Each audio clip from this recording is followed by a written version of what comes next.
राधे राधे साथियों, सभी को जय भोलेनाथ की। आज हम सोमवार व्रत की पावन कथा सुनेंगे जो भक्तों को भगवान शिव की कृपा प्राप्त करने का अवसर देती है। यह कथा हमें सिखाती है कि विश्वास और भक्ति में अपार शक्ति होती है।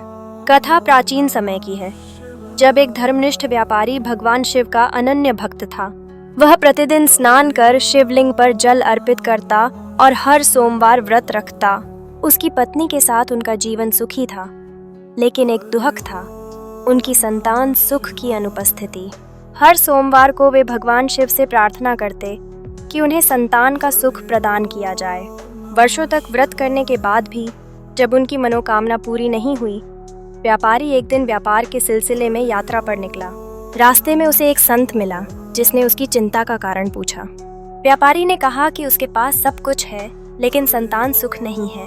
संत ने उसे सांत्वना दी और आश्वासन दिया कि भगवान शिव जल्द ही उसे सुख देंगे, बशर्ते कि वह अभिमान न करे और अपनी भक्ति न छोड़े।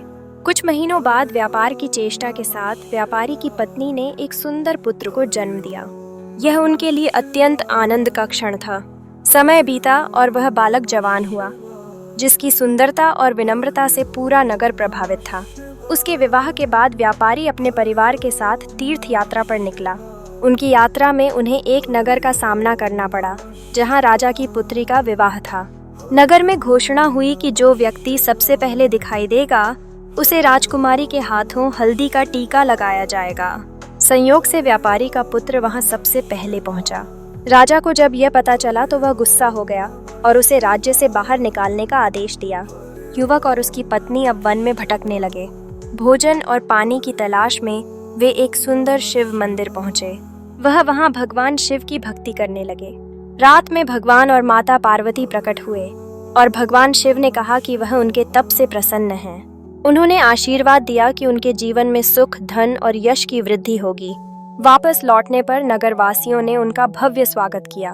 व्यापारी और पत्नी आनंदित हो गए। उनके घर में सुख और शांति का वास हुआ।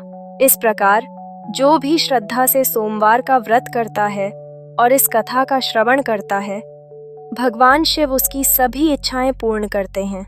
इस पावन कथा का श्रवण पूर्ण हुआ। राधे राधे।